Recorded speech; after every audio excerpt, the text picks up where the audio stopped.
Alors bienvenue à tous et toutes qui êtes ici dans cette salle à Paris cet après-midi. Et puis bienvenue aussi à vous qui êtes derrière votre écran pour commencer l'après-midi avec ce live. Et puis je dirais aussi, si vous êtes déjà dans le futur et que vous regardez cet après-midi en replay, bienvenue à vous aussi. Alors je voudrais peut-être donner quelques mots de présentation. Qui sommes-nous ? Je pense peut-être que certains ne savent pas qui organise ce genre d'événement. Peut-être que si vous êtes en ligne, vous ne nous connaissez pas.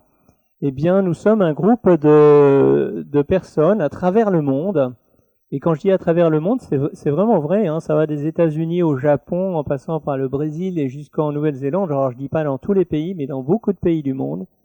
De personnes qui avons été touchées par une information très particulière, on va dire, et suffisamment touchée pour avoir à cœur de tenter de la diffuser, c'est-à-dire de la faire connaître au public. C'est ça qui nous réunit, et donc après évidemment on fait ça chacun de manière totalement libre. Il n'y a pas d'organisation, je ne peux pas vous dire combien il y a de personnes parce qu'il n'y a pas de registre, on ne peut pas dire je fais partie d'eux ou je paye une cotisation, pas du tout. C'est de l'impulsion de chacun que vient ce besoin en fait de transmettre cette information particulière.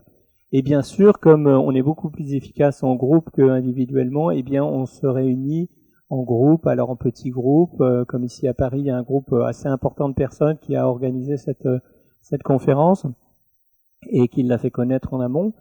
Voilà. Et donc il n'y a pas d'organisation. Et maintenant, d'où provient cette information particulière ? Donc cette information particulière provient d'un anglais, plutôt plus exactement il était écossais, je vais me faire taper sur les doigts, c'est un Britannique qui s'appelle Benjamin Crème. C'est un monsieur qui est décédé en 2016 et qui vivait à Londres et qui acquit un certain jour un maître de sagesse. On va voir plus tard, il va vous expliquer dans la vidéo qu'on va passer, il va vous expliquer ce que c'est, un maître de sagesse. Un maître de sagesse lui a demandé s'il accepterait comme tâche de service de faire connaître au public l'existence de ces maîtres de sagesse, et notamment de l'un d'entre eux qui s'appelle Maitreya, et bien sûr aussi des enseignements, des informations qui sont données par ces maîtres de sagesse. Et donc je dis retour à la vie publique, c'est parce que ces maîtres étaient en retrait de la vie publique, ils agissent pour aider l'humanité, mais depuis les coulisses, on va dire. Et ils sont dans un processus, comme l'explique Benjamin Crème, avec son mot à lui, il dit l'émergence, c'est-à-dire le processus progressif, c'est quelque chose qui se déroule dans le temps, processus au fil duquel les maîtres se font de plus connaître de l'humanité, d'un côté, et de l'autre côté, l'humanité les rencontre de plus en plus, ça va dans les deux sens. Benjamin Crème a accepté ce travail de service, et suite à quoi il a reçu un entraînement spécifique de manière à pouvoir être en communication télépathique permanente avec un maître qui lui donnait les informations relatives à cette émergence progressive et aux enseignements aussi que donnait Maitreya. Et puis donc il a consacré plus de 40 ans de sa vie, Benjamin Crème, à parcourir le monde. C'est devenu un conférencier international. Alors pareil, il donnait des conférences, 2 tournées de conférences par an aux États-Unis, une tournée de 3 semaines par an au Japon régulièrement, des tournées en Europe entre-temps, et puis parfois Australie, Canada, Mexique, etc. Donc c'est un monsieur qui a beaucoup voyagé et qui a été énormément interviewé aussi à la radio, notamment aux États-Unis, littéralement des centaines d'émissions, et puis aussi un certain nombre d'émissions à la télévision. Et je vous dis ça, c'est pour vous, si vous ne le connaissez pas, c'est pour donner un peu l'ampleur de la personne, c'est pour ça que je raconte ça. Il a écrit une quinzaine d'ouvrages qui sont traduits, alors ils sont traduits en français en tout cas, et dans d'autres langues. Et puis il a aussi créé une revue mensuelle en 1982, en anglais au départ, et qui depuis a été traduite, et qui est traduite depuis 1988 en français, qui s'appelle Partage International. Elle est traduite en japonais, en néerlandais, en espagnol, en allemand, en slovène, en plein de langues en fait. Et donc c'est une revue qui existe depuis 41 ans. Et puis, parallèlement à ça, Benjamin Crème aussi s'est efforcé de diffuser, de faire connaître une forme particulière de méditation qui s'appelle la méditation de transmission. Alors, peut-être qu'on aura l'occasion d'y revenir dans l'après-midi. Voilà, donc quelques mots sur Benjamin Crème. Je voulais préciser une chose, c'est que Benjamin Crème, lui, a toujours fait ce travail entièrement bénévolement. Donc pendant 40 ans, il a travaillé bénévolement à ce travail de service. Il ne touchait pas de droit de, comment on appelle ça, de droit d'auteur sur la vente de ses livres. Et je le sais personnellement, parce que j'étais au départ trésorier de l'association qui diffusait ses livres en France, et il n'a jamais perçu de droit sur ses livres. Hein. Et nous-mêmes, ce groupe que j'ai mentionné au départ, là, internationalement parlant, ben, à ma connaissance en tout cas, pas une seule personne n'est salariée. Nous sommes tous absolument bénévoles. Et même la revue mensuelle, si vous regardez la revue mensuelle, il y en a un sur la table là-bas, vous pourrez regarder, il y a 0 publicité. Hein, on est totalement libre de nos propos, du coup. Hein. Donc comment elle fonctionne? Parce qu'elle est faite par des bénévoles au maximum, et le prix de l'abonnement permet simplement de payer l'imprimeur, parce que vous bien payer un imprimeur, et la poste, mais c'est tout. Hein. Et donc c'est pour ça aussi, quand on fait un événement comme cet après-midi, qu'il soit en ligne ou bien ici en salle, eh bien on essaie de le faire gratuitement, donc on met juste une boîte de dons. Vous pourrez, si vous souhaitez, participer à la location de cette salle ici à Paris, et si vous êtes en ligne, vous pourrez aussi participer à ça et à la diffusion en amont, hein, puis il y a un coût quand même de ces événements en faisant, si vous le souhaitez, un don via Internet. Alors, la vidéo qu'on va vous montrer, c'est un extrait d'une conférence que Benjamin Crème a donnée à Paris en 2009. C'est un extrait, donc je disais une trentaine de minutes environ. Mais je voulais, avant qu'on lance cette vidéo, vous dire, alors ça va être avec mes mots à moi, quelque chose que Benjamin Crème disait au début de chacune de ses conférences et qui est assez important. Il disait que les informations qu'on va transmettre sont peut-être nouvelles pour certains d'entre vous, et puis certainement pour certaines des personnes qui sont en ligne cet après-midi ou dans le futur. Ce sont des informations nouvelles et qu'elles peuvent être étonnantes. Hein, comme je disais au départ, elles étaient particulières, elles sont même assez étonnantes. Et donc ce qu'on vous invite de faire, c'est simplement de les prendre comme hypothèse. Vous pouvez vous dire, tiens, il y a des gens qui pensent que, ou il y a des auteurs qui pensent que, etc. Et pas forcément essayer tout de suite de vous faire une idée arrêtée sur la chose. Si c'est la première fois que vous entendez parler, par exemple, des maîtres de sagesse, vous allez avoir peut-être une sorte de réaction bien naturelle. Hein.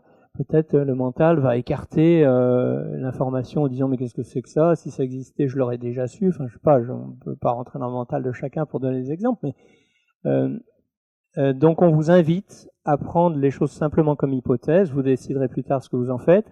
Et puis aussi, je voulais vous dire que nous ne cherchons pas à vous convaincre. Benjamin Crème n'a jamais cherché à convaincre personne. Et nous qui organisons ce type d'événement, jamais non plus. En fait, moi je dis même, souvent, je dis si vous pouvez nous sentir convaincus, c'est parce que on a eu nos expériences personnelles suffisantes pour être convaincus. Évidemment, sans ça, on ne viendrait pas là à vous parler de tout ça. Mais c'est pas pour autant qu'on cherche à convaincre. Voilà, je pense que j'ai terminé pour cette présentation. Donc, si vous voulez lancer la vidéo. Et je vous retrouve après. Good afternoon, everyone. Bon après-midi à tous. Events are moving fast in this world, which will show all people how true are the words which you have just heard. Les événements qui se produisent à l'échelle du monde montreront bientôt la véracité de ce que vous vous apprêtez à entendre cet après-midi. The words of Maitreya. La véracité des paroles de Maitreya. who in reality is Maitreya? Qui est véritablement Maitreya? Behind the scenes of our everyday life has lived hidden away in the remote mountains and deserts of the world a group of, from our point of view, perfected men. En arrière-plan de notre vie quotidienne, vivent depuis très longtemps un groupe d'êtres extraordinairement évolués, appelés les maîtres de sagesse. And it has always seemed to me quite extraordinary that this group, which we have to understand as the most important, the most evolved group of men on this planet, are almost unknown to the vast majority of people. Et il est extrêmement étonnant pour moi que ce groupe d'êtres, qui probablement est le plus important qui soit pour la planète sur laquelle nous vivons, soit presque totalement ignoré, que son existence soit ignorée de l'immense majorité des habitants de la Terre. Especially in the West, their existence is practically unknown and is more often than not denied. En Occident, plus particulièrement, leur existence est presque totalement ignorée et en général purement et simplement niée. In the East, however, there is a more open-minded approach to the idea of the masters, and they have long traditions of their relationship with men and women in the world. En Orient, en revanche, on trouve une attitude d'esprit plus ouverte à l'existence des maîtres et aux relations qu'ils entretiennent depuis très longtemps avec les hommes et femmes dans le monde. Who are the masters? Qui donc sont les maîtres? The masters are men like us who have gone ahead of us in evolution. Les maîtres sont des hommes, comme nous, qui nous ont précédés dans leur évolution.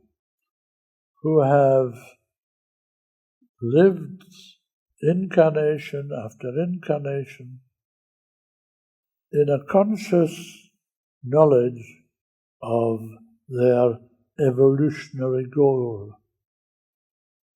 Qui ont vécu incarnation après incarnation dans la connaissance consciente, dans la pleine conscience de leur but évolutif. And have taken upon themselves the responsibility of overseeing the evolution of planet Earth. Et qui ont accepté de prendre la responsabilité de veiller sur l'évolution de la planète Terre.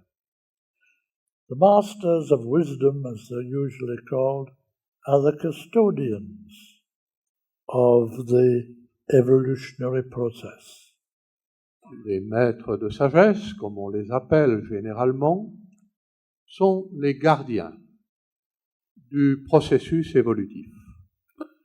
That evolutionary process is a plan, a series of thought forms, of thinking, of planning for long ages, millions of years, of that great cosmic entity who ensouls this planet. Ce plan ou ce projet évolutif pour la planète est constitué d'une série de formes pensées, de programmation mises en place au fil des millénaires par la grande entité qui anime, au sens de donner âme, à cette planète. That one whom we call the Logos of planet Earth. C'est celui qui est appelé le Logos de la planète Terre. For long ages, that plan embraced the physical manifestation of the animals and the humans of Earth. Pendant une période extrêmement prolongée, ce projet d'évolution était consacré essentiellement, touché essentiellement à l'évolution physique des animaux et des hommes sur Terre.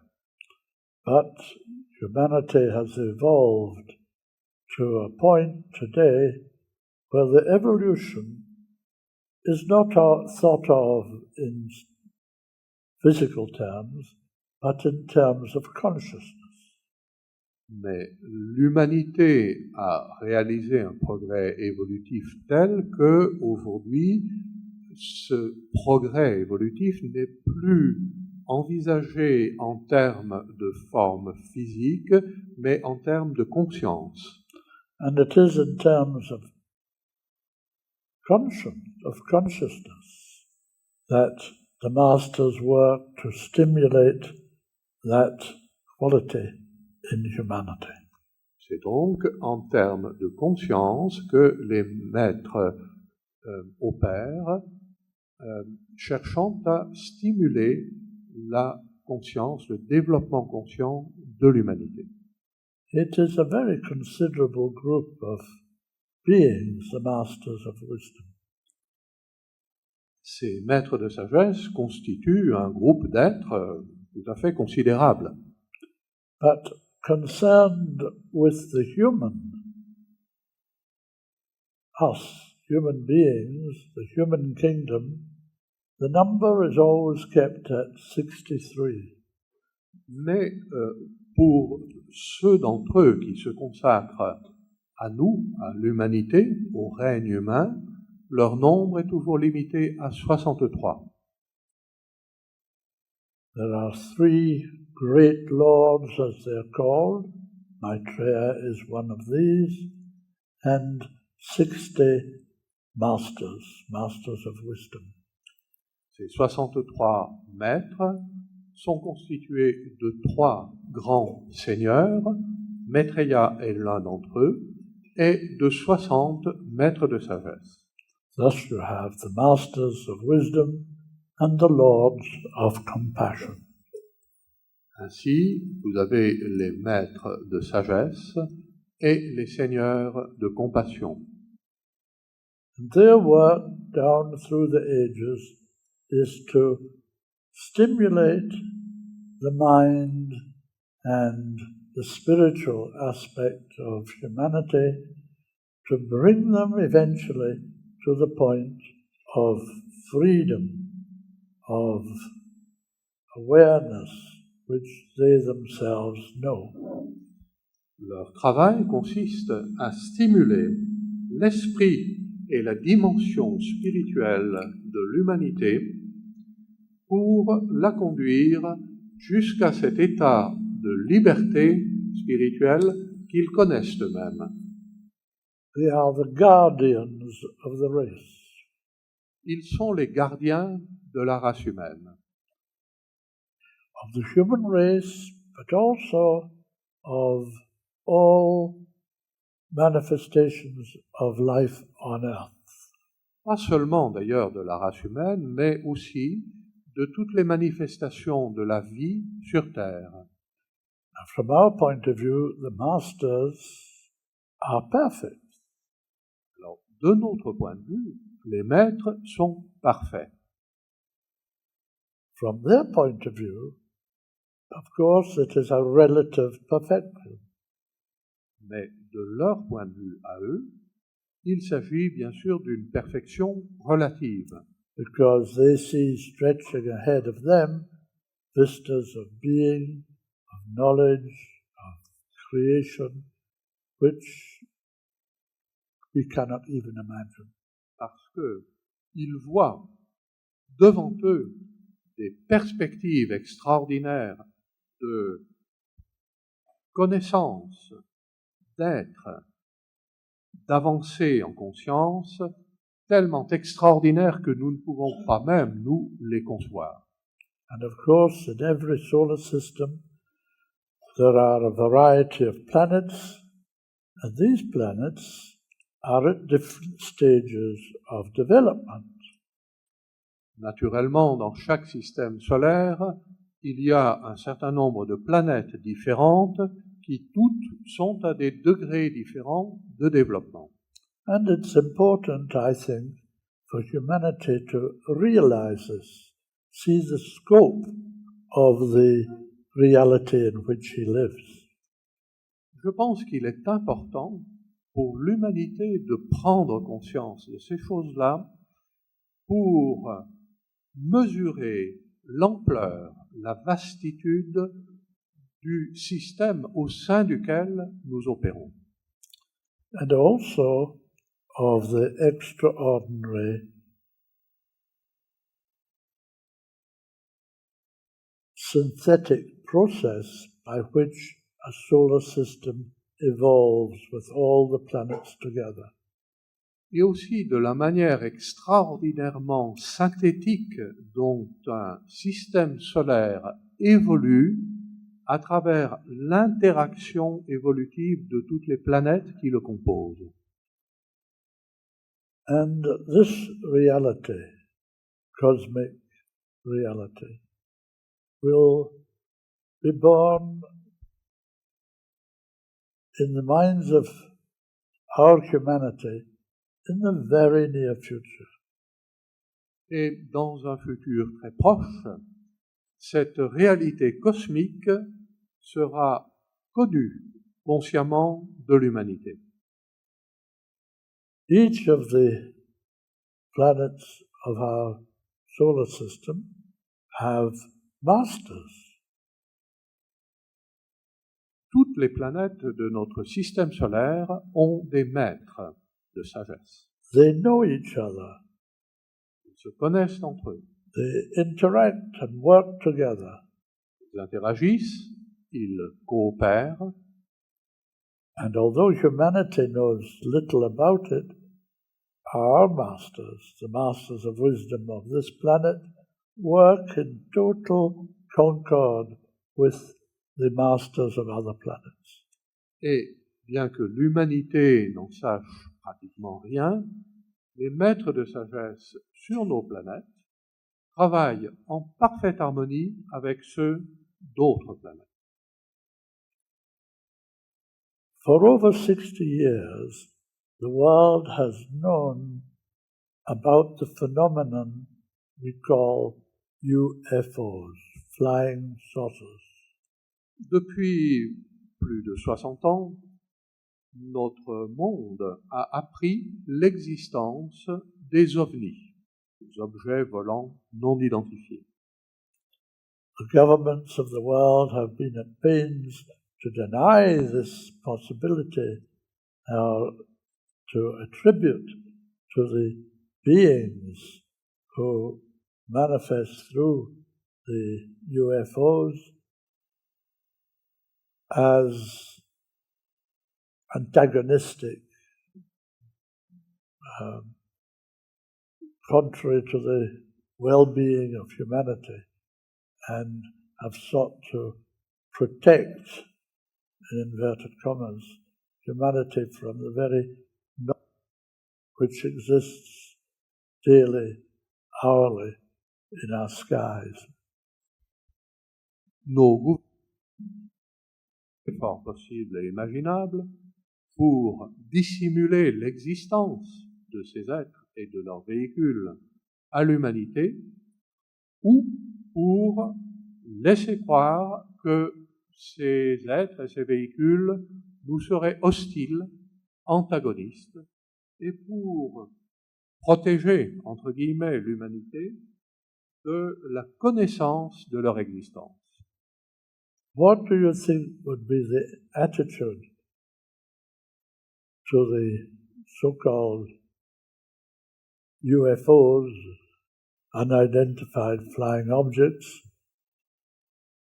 if humanity knew them to be friendly, to be concerned with the well-being of our race, and who were working daily, hourly, to mitigate the results of the noxious chemicals and radiation which we put into our atmosphere. À votre avis, quelle serait la réponse de l'humanité à la présence de ces êtres si nous étions conscients qu'ils sont profondément bien disposés et amicaux vis-à-vis de nous, et qui plus est, qu'ils nous rendent le service de nous débarrasser d'une grande partie des pollutions nucléaires et chimiques que nous déversons sans cesse dans l'atmosphère du monde. There is not one major government which does not have enough documentation, enough sightings and reports on the activity of the flying saucers, all of which has been kept from the citizens. Tous les grands gouvernements de la planète possèdent des documents et un ensemble de connaissances concernant les ovnis et leurs occupants qui ont été soigneusement soustraits à l'attention et à la connaissance des citoyens de la planète.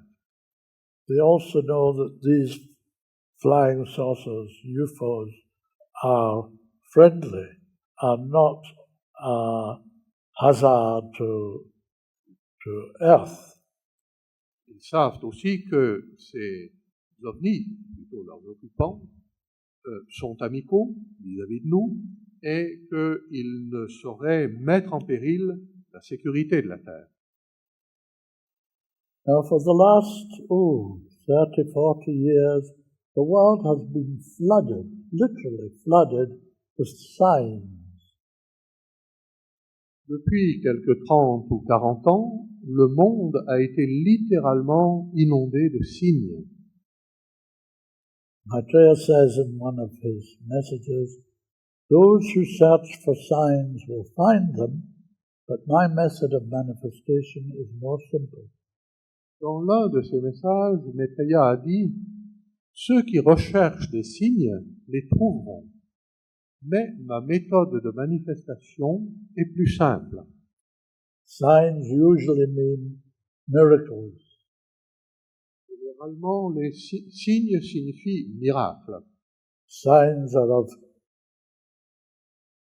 say, the Mother Mary, Mother of Jesus, a statue made of plaster or wood or stone, opens its eyes, opens its arms. How is that possible? But it happens all over the world.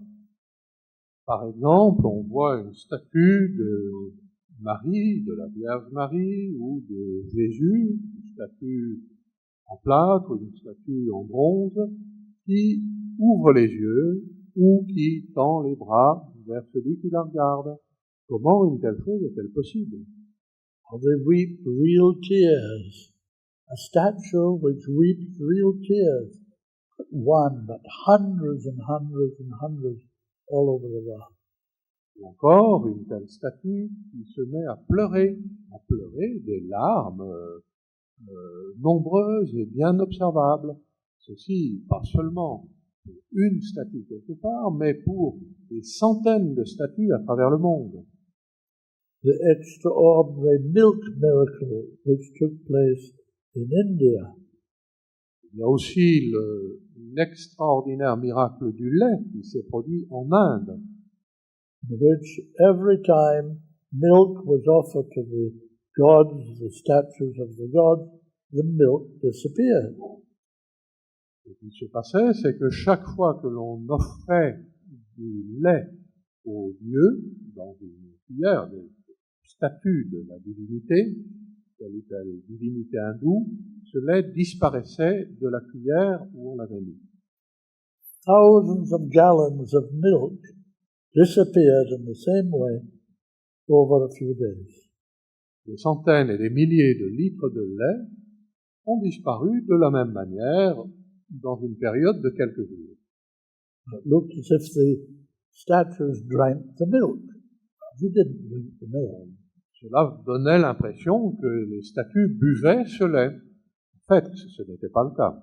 The milk was made to disappear by the masters who made this particular miracle. Ce sont les maîtres qui ont produit ce miracle particulier qui faisaient disparaître le lait de la cuillère dans laquelle les fidèles le présentaient à la statue de divinité.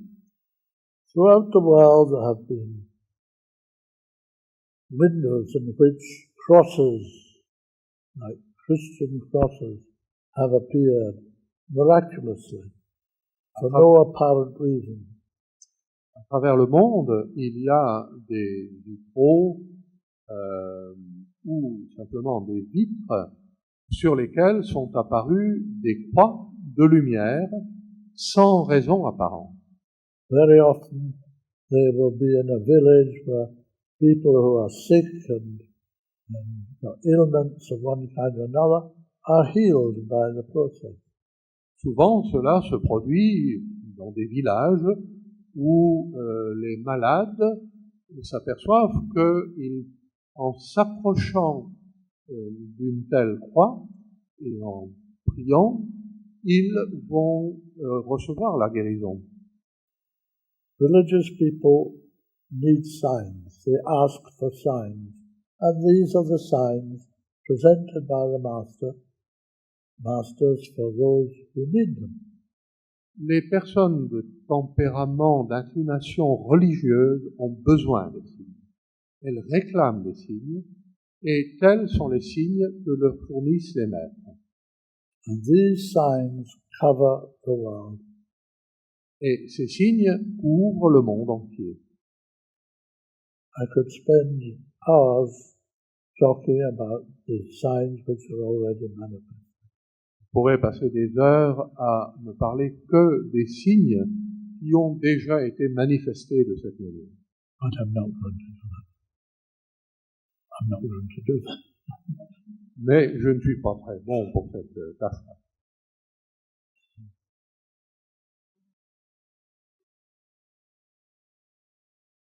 Yes, one of the extraordinary gifts which Maitreya has given besides the signs is this hand. This is the hand of Maitreya, which was deposited on a window, on a mirror, in a bathroom in Barcelona. L'un des signes les plus extraordinaires que fournit Maitreya, c'est cette main que vous voyez ici près de la tribune.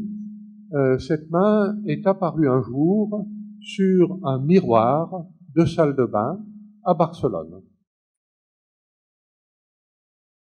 The mother of a friend of mine in Barcelona, has two bathrooms, one for herself and one for friends and people who stay with her.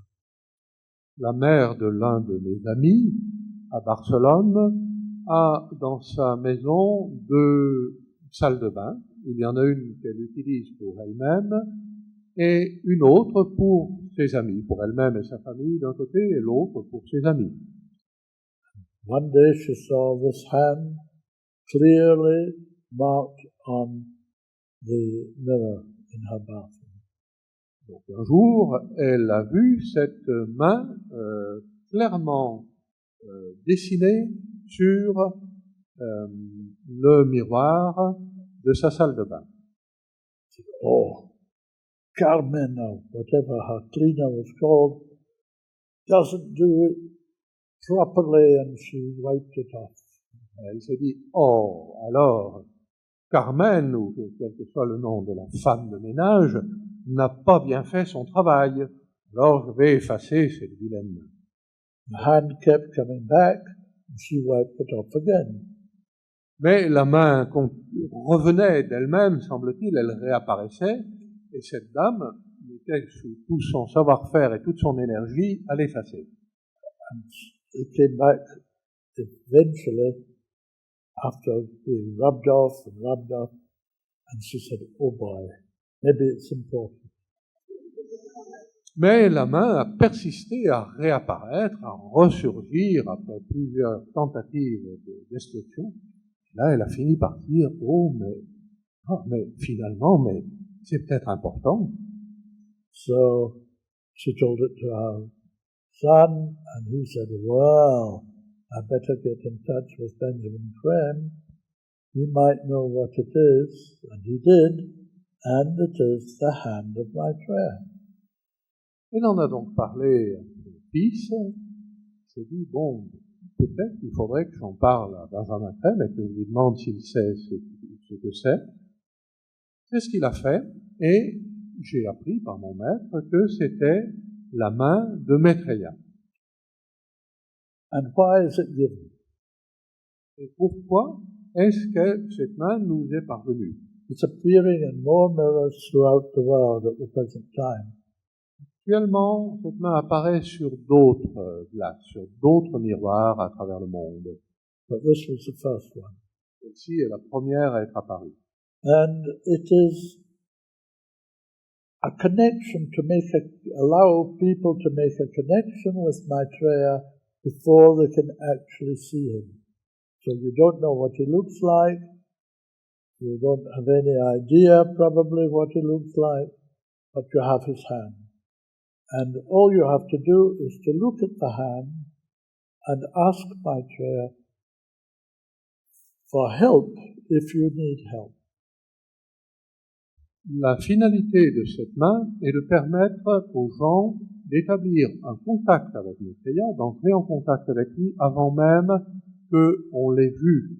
Pour l'instant, nous ne l'avons pas vu, nous ne savons pas à quoi il ressemble, mais nous pouvons prendre cette main et à travers cette main penser à lui et éventuellement lui faire une demande si nous avons besoin d'aide, par exemple. And this, whether you're asking for healing or for some major life problem, but whatever it is, if it is within the law of karma, Maitreya will answer that and give you that help.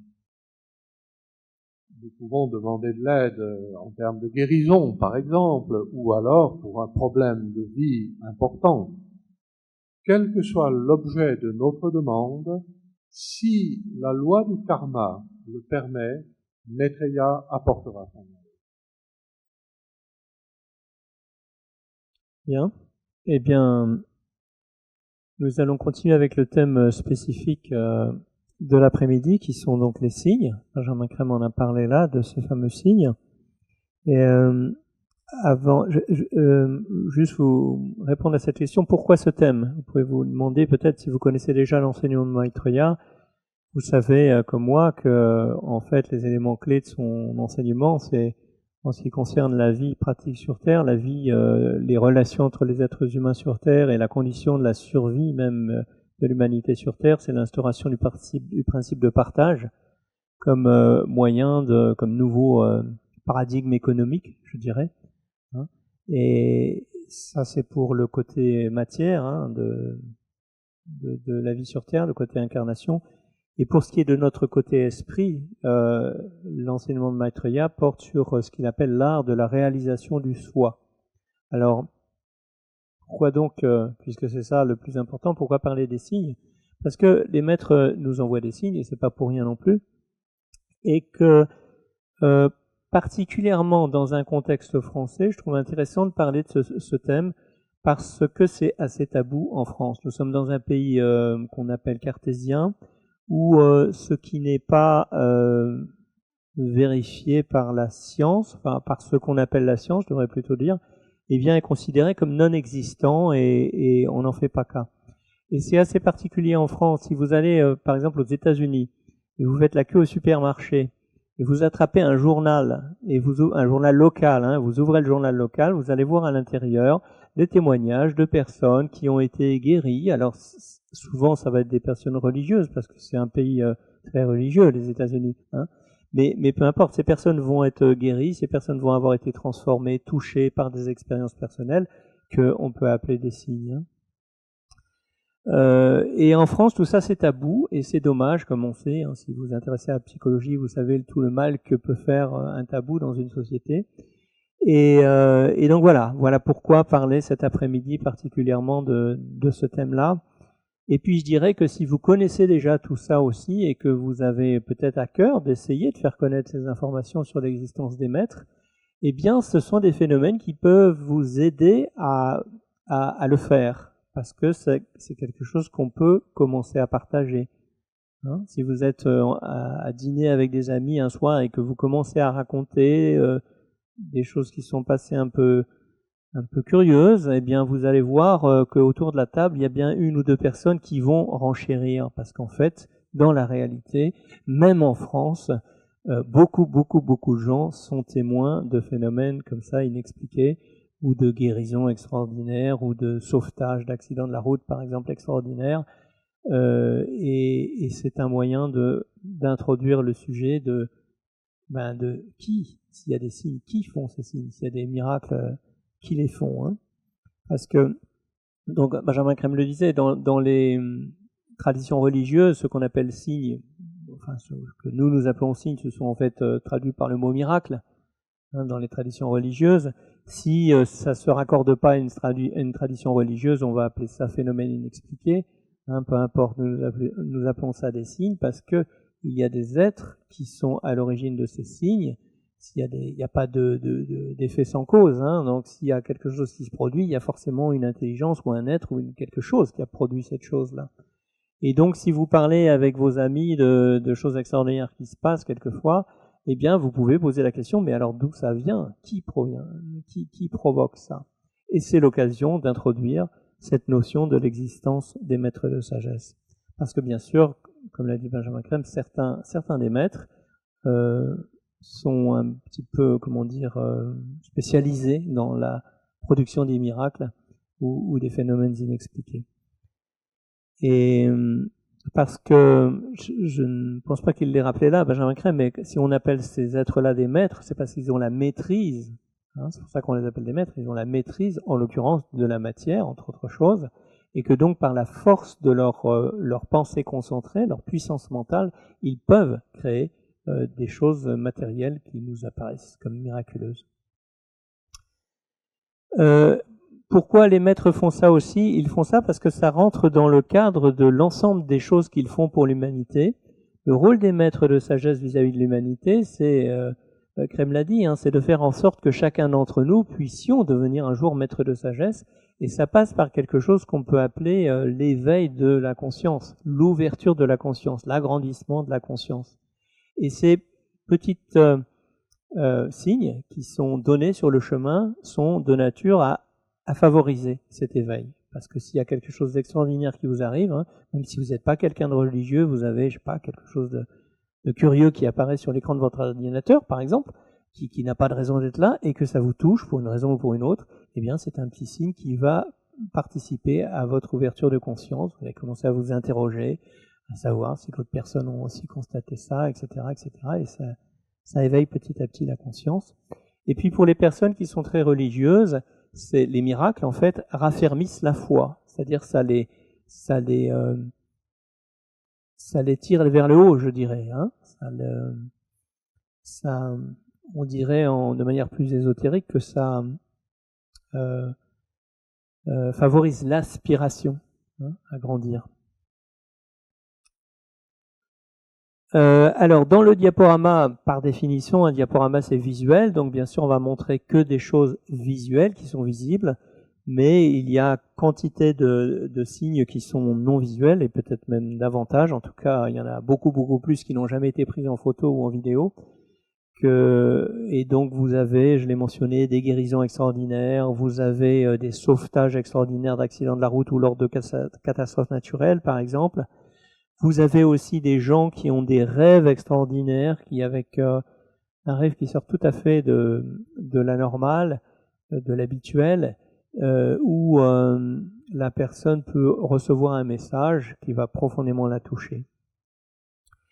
Donc bien sûr ici on va se limiter à des choses visuelles, et puis même ça va être encore plus limité que ça, parce que je ne vais pas pouvoir vous traduire pour chaque diapo qui va passer, vous transmettre la manière dont la personne qui a été témoin du phénomène, ou les personnes, hein, quand il y en a plusieurs, ont été touchées par le phénomène. À quel point ça les a touchés ici dans le cœur, ça les a fait réfléchir, mais aussi ça les touche dans le cœur, et ça les...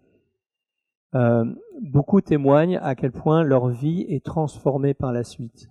Hein, si vous lisez peut-être des témoignages de ce qu'on appelle les expériences de mort imminente, où chaque personne qui a vécu cette expérience va dire à quel point sa vie est transformée à jamais suite à cette expérience, eh bien peut-être que dans une mesure moindre, bien sûr, ces phénomènes inexpliqués, ces miracles, transforment la vie de la personne qui en est témoin dans le même sens. Et ça, c'est quelque chose que vous ne verrez pas dans le diaporama. Je ne vais pas le rappeler non plus à chaque diapo qu'on va passer, mais c'est ça qui est important en fait. Hein. Le côté visuel, c'est le côté qui attire l'attention, qui attire le mental et qui nous permet de partager et de faire en sorte que, si possible, ça devienne petit à petit moins tabou dans notre société. Et puis bien sûr aussi, vu le temps imparti qui est assez court, on va pas pouvoir en montrer beaucoup. Sachez que pour chacune des diaporamas, des diapos qui vont passer, c'est à chaque fois des centaines, voire des milliers d'événements similaires qui se passent dans le monde et puis qu'on ne peut pas montrer cet après-midi. Hein, donc c'est une infime sélection. Et puis aussi, je voulais vous dire que parmi ces signes, il y en a certains qu'on peut qualifier d'annonciateurs. Vous savez que dans les grandes traditions religieuses, il y a un être au départ qui n'a pas forcément fondé la religion, mais suite à l'enseignement duquel une religion s'est formée. Et cet être-là,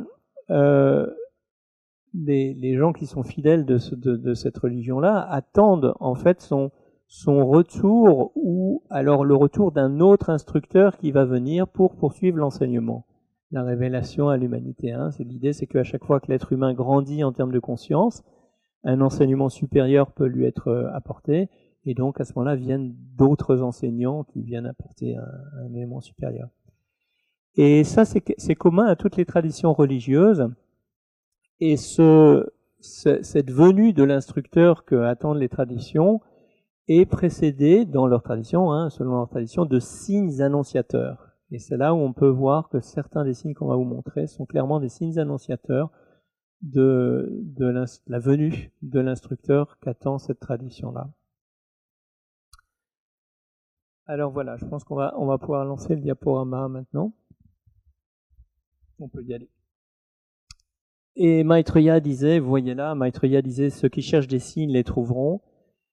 Parce que, oui, ça peut être le besoin de certaines personnes d'avoir des stimulus, comme je disais, pour leur croissance. Et par la suite, Maitreya, par l'intermédiaire d'un de ses proches qui était interviewé par des journalistes à Londres à l'époque, il a fait savoir qu'il allait faire en sorte qu'il y ait de plus en plus de signes et qu'ils seront, là c'est écrit là, si extraordinaires qu'il semblera impossible de leur trouver la moindre explication. C'est-à-dire qu'en fait, le mental humain, il peut toujours nier le signe, il peut toujours dire j'ai rêvé ou non, c'est pas vrai, ou c'est une coïncidence, ou c'est une fausse, c'est un fake. Mais ça, c'est le mental qui va dire ça pour se protéger. Et dans la réalité, il est bien incapable d'expliquer ces choses-là, il sera bien incapable de les expliquer pendant longtemps, en tout cas tant qu'il sera aussi, je dirais, matérialiste. Donc des miracles existent dans toutes les communautés, et on m'a carrément parlé, des vierges qui versent des larmes. Ça existe, c'est des milliers de photos. Hein. Pour en trouver une, il fallait que je choisisse parmi peut-être 500 photos pour savoir laquelle montrer, tellement il y en a. Et donc là, c'est un cas en Australie, et c'était associé à un parfum de rose qui se dégageait de la statue, et puis aussi associé à des cas de guérison de gens fidèles, de gens très chrétiens en l'occurrence, qui étaient avec dévotion, venaient prier devant cette statue et ont fait part de guérison extraordinaire.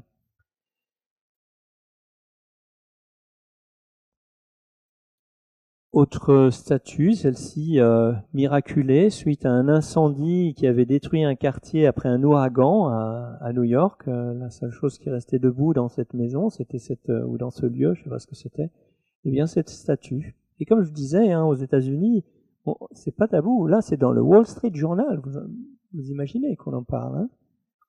On est vraiment très frileux en France.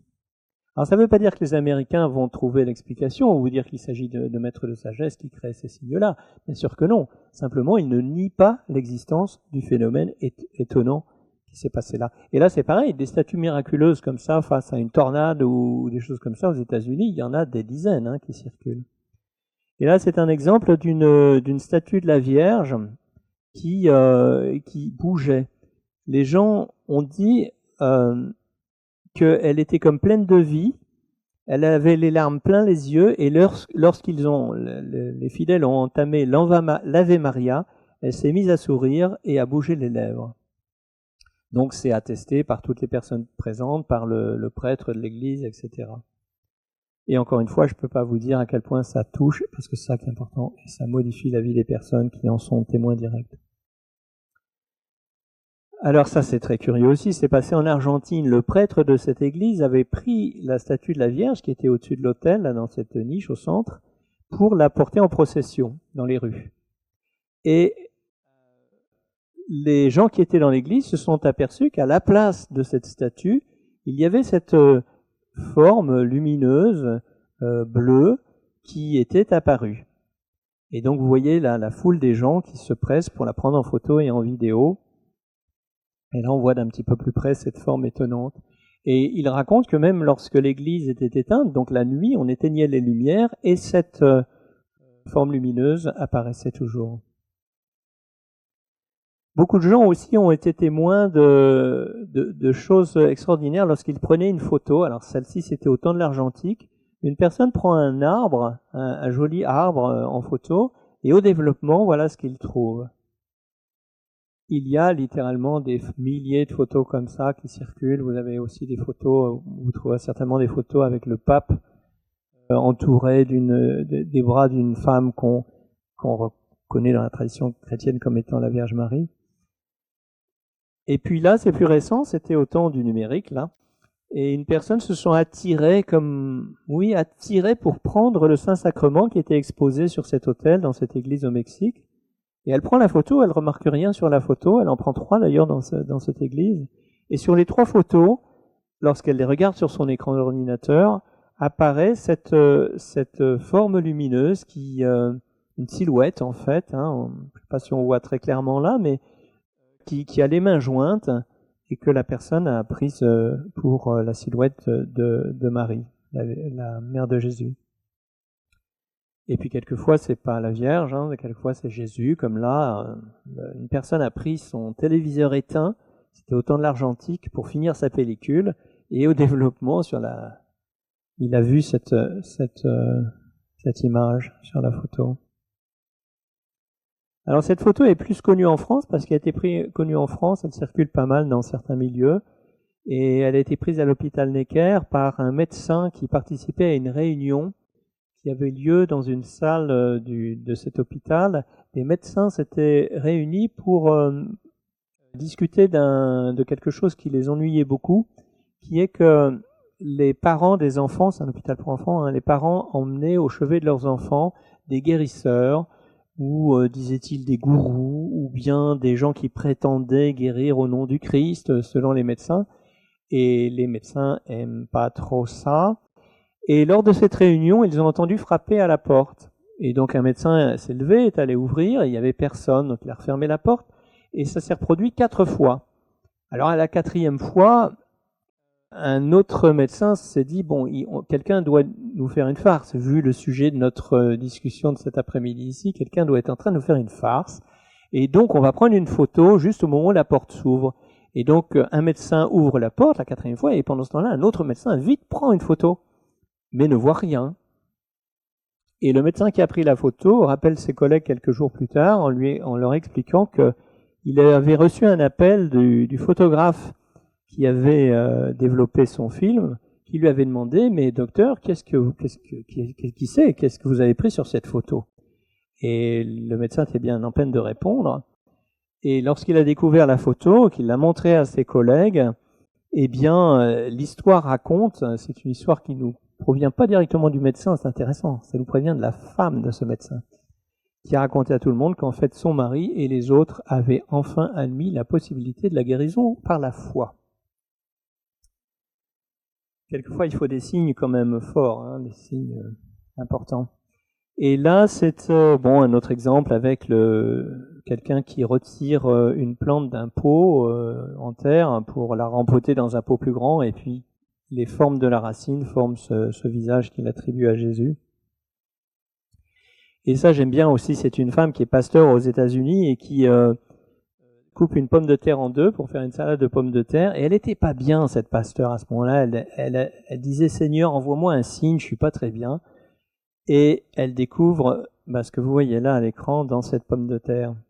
Et donc, ça l'a, dit-elle, renforcée dans sa foi. Voilà, les chrétiens ont ce genre de choses souvent dans des croix qui apparaissent, ou bien là, c'est même le mot Dieu en anglais apparu dans une aubergine. Et puis, ça, c'est une photo assez récente qui a été prise en Italie par un automobiliste qui a vu ça dans le ciel et il s'est arrêté, il a pris en photo et il l'a mis sur les réseaux sociaux.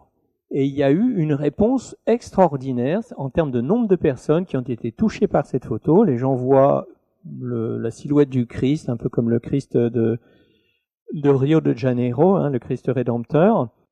Et encore une fois, là, ce qui est intéressant, c'est que c'est en Italie et que donc la chaîne de télévision principale en Italie a reporté cette chose-là, a interviewé des gens qui avaient été touchés par ce phénomène, etc.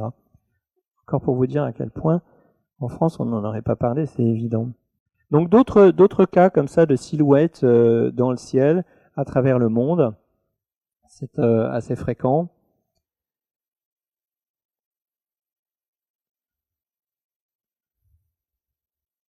Et puis les chrétiens ont quelque chose à voir avec la colombe. Ça représente l'Esprit Saint. Là, c'est une colombe qui s'est envolée dans la cathédrale. Elle a été lâchée par quelqu'un à l'entrée de la cathédrale et elle est rentrée dedans, elle a parcouru toute la nef et elle est allée se poser directement sur le cercueil d'un évêque qui était un cardinal même, qui était donc catholique et qui était très apprécié au Brésil parce qu'il avait beaucoup aidé les personnes qui étaient comment dit-on persécutées lors de la dictature. Donc, alors elle est restée 1 heure sur ce cercueil et les ornithologues expliquent c'est pas possible, c'est pas normal, il y a quelque chose qui s'est passé. Autre exemple avec une colombe, c'est ici en Grèce où un prêtre d'une église orthodoxe tenait l'évangile en procession et une colombe vient se poser dessus. Et ensuite, cette colombe se pose sur le chapeau, je ne sais pas comment on appelle ça, il y a un mot grec pour désigner ce chapeau chez les orthodoxes, du prêtre, et elle se tient les ailes écartées comme ça, comme signe de l'Esprit Saint. Et clin d'œil supplémentaire, c'est que le monastère en question est dédié à Saint Jean le Baptiste. Si vous connaissez un petit peu les textes chrétiens, ça raconte que lorsque Jean-Baptiste a baptisé Jésus dans le Jourdain, l'Esprit Saint est descendu sur lui sous la forme d'une colombe. Et puis là, encore une colombe avec le pape. Il y a cette tradition que le pape on présente au pape une cage avec une colombe. Le pape prend la colombe, la sort et la lâche en fait dans le ciel et elle s'envole. Et ce jour-là, elle ne voulait pas s'envoler, mais pendant longtemps, alors le pape sourit, etc. Et autre clin d'œil supplémentaire, eh bien, le pape était justement en train de se rendre à un endroit où il allait faire une homélie, un discours, une homélie, merci, justement sur l'Esprit Saint, puisque c'était juste avant la Pentecôte. Et là, on va encore chez les orthodoxes. Vous pouvez voir ça si vous avez le temps d'aller voir ça un jour sur YouTube, parce que les gens ont pris ça en vidéo. C'est dans une église, vous savez, les églises orthodoxes sont toutes noires à l'intérieur parce qu'il y a plein de suie, il y a plein de fumée en fait. Et donc on voit plus les icônes qui sont sur les parois. Et là, ce jour-là, les icônes ont commencé à se nettoyer d'elles-mêmes. Les gens ont commencé à voir apparaître les auréoles et puis petit à petit les vêtements des différentes représentations qui étaient sur le mur. Et donc des centaines de personnes sont allées voir, ça a duré plusieurs jours. Le prêtre de l'église raconte comment petit à petit, de haut en bas, les statues se nettoyaient, etc. Alors, pour conclure sur les miracles de la Vierge, celui-ci, si vous connaissez pas tout ça et que vous avez envie de commencer à enquêter dessus, je vous conseille, moi, personnellement, de commencer par celle-ci, parce que c'est un miracle peut-être le plus tangible dans la mesure où il dure dans le temps, puisque celui-là dure depuis 1531. C'est donc une image de la Vierge apparue sur un tissu fabriqué en cactus, en agave, et qui est un tissu qui formait un vêtement au départ, et qui a une durée de vie normale de 20 ans seulement. Et c'était donc en 1531, c'est totalement attesté. Je n'ai pas le temps de vous raconter les histoires relatives à ce miracle-là, mais c'est fabuleux pour tout journaliste en herbe. Et puis, autre miracle incontournable, celui-là, il a plus que 500 ans, il a 2000 ans, c'est le linceul de Turin, ce qu'on appelle, parce qu'il est gardé à Turin, et c'est le linceul, en fait, qui a enveloppé le corps de Jésus après la crucifixion, et sur lequel on voit une trace en négatif, c'est la partie gauche, là, de l'image qu'on voit, sur le suaire. C'est en fait un négatif, et à droite vous avez la transformation en positif d'un visage, et pas que d'un visage, de tout le corps d'ailleurs, avec les marques reçues par Jésus lors du chemin de croix et de la crucifixion. Et ce tissu est totalement attesté comme étant de la période de Jésus, de la région de Jérusalem. On sait même que c'était au mois de mars, avec des écritures en plusieurs langues sur le tissu qui font le lien entre avec Jésus en fait. Alors maintenant, on va passer à une chose extraordinaire qui s'est passée en 1988 au Kenya. Et là, vous voyez une coupure de presse et ça demande est-ce que Jésus est venu rendre visite à Kawangware. Kawangware, c'est dans la banlieue de Nairobi. Et c'est un endroit où se tenait une réunion de guérison, une réunion de prière par des personnes qui sont des chrétiennes charismatiques. La personne que vous voyez à gauche, la jeune femme à gauche sur l'image, s'appelle Maria Katsa, et c'est elle qui menait cette réunion de prière. C'est une femme qui était très connue au Kenya. On dit qu'elle pouvait aller à la présidence, comme on dit là-bas, et rentrer sans montrer ses papiers, tellement elle était connue au Kenya. Elle est décédée maintenant. Et donc là, un jour, elle était en train de chanter avec les personnes qui chantaient là. On voit la foule un peu sur cette image. Et elle a reçu un message dans sa tête qui lui a demandé arrête de chanter, essaye d'obtenir le silence, vous allez avoir une visite extraordinaire. Et donc elle obtient le silence et se manifeste, apparaît soudainement cet être-là que vous voyez en blanc, cet homme-là, qui est vêtu de blanc et qui est resté une vingtaine de minutes, qui a parlé en swahili là-bas. Et alors on le sait, pourquoi on le sait? Alors, si vous comprenez l'anglais, c'est la question qui est posée à gauche sur cette image, c'est Jésus-Christ est-il venu en ville? S'est-il rendu en ville? Et Job Mutungi, c'est donc le journaliste qui était présent C'est grâce à lui qu'on a su cet événement, parce que sans ça, probablement, on l'aurait jamais su. Et il était là avec son photographe, qui a pris des photos, et c'est paru dans le journal local, et ça a été repris à l'époque sur CNN, moi j'ai vu des journaux japonais, donc c'est écrit en japonais, mais avec les mêmes photos, pour finir, qui viennent du Kenya Times, et qui ont parlé de ça. C'est assez étonnant de voir que la BBC en a parlé, aux États-Unis en a parlé. J'ai entendu, moi, des radios locales aux États-Unis qui parlent de cet événement-là avec des personnes américaines qui étaient là dans la foule à ce moment-là et qui racontent, qui témoignent de ce qui s'est passé. C'est assez étonnant. Et en France, je ne sais pas si vous en avez entendu parler, mais pas moi en tout cas. Hein. Hélas. Et alors, évidemment, c'est un peu dommage, c'est qu'au bout de 3-4 jours, la presse internationale a cessé de s'intéresser à cet événement. Peut-être qu'il y avait autre chose de plus médiatique à l'époque, je ne sais pas, pourtant c'est si extraordinaire. Et voilà, quelques images en couleur, donc toujours de ce photographe. Et Marie Akatsa raconte qu'à un moment, il lui a demandé de prendre ce qu'il avait dans la poche et de le montrer au public. Et donc elle raconte, c'était bizarre, donc elle s'est approchée de lui, elle a écarté un peu la poche pour mettre sa main dedans et prendre ce qu'il y avait dans la poche, elle ne savait pas ce qu'elle devait trouver. Et elle a trouvé ce grand crucifix là qu'on voit sur l'image. Et elle a dit, dans la poche, en fait, je ne voyais rien sauf comme un trou de lumière. Il s'est passé quantité de guérisons miraculeuses lors de cette apparition, donc que les chrétiens ont pris pour une apparition du Christ. Hein. Bien sûr, Benjamin Crème explique que le Christ, c'est aussi Maitreya. Hein. Le Christ, celui que les chrétiens peuvent appeler le Christ, c'est Maitreya. Maitreya est à la fois le Christ des chrétiens et puis l'instructeur qu'attendent d'autres religions. Hein. Donc voilà, une photo plus proche. Et donc, dans les autres traditions, vous avez également des miracles. C'est pas que chez les chrétiens. Et là, j'ai mis quelques exemples de miracles survenus dans la communauté de l'islam. Et vous savez que on n'a pas le droit de représenter la divinité dans cette tradition. Donc leur signe, c'est souvent des lettres, en fait, des lettres dans la langue.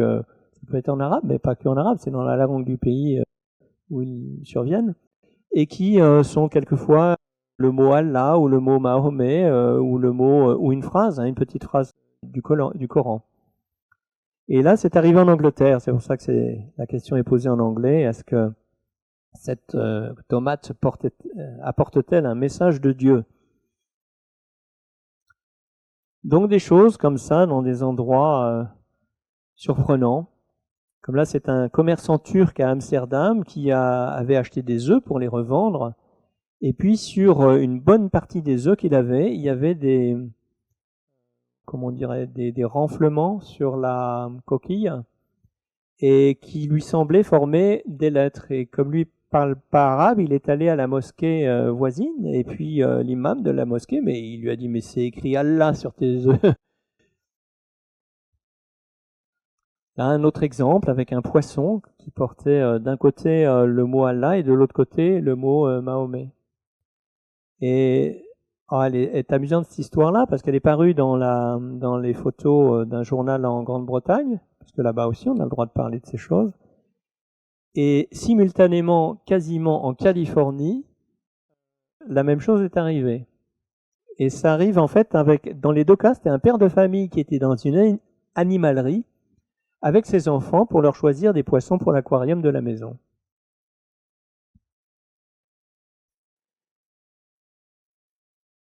Dans l'islam, en tout cas chez les chiites, vous savez peut-être qu'ils attendent, eux, le retour d'un imam, je crois que c'était le 5e ou 6e imam, ça m'a échappé.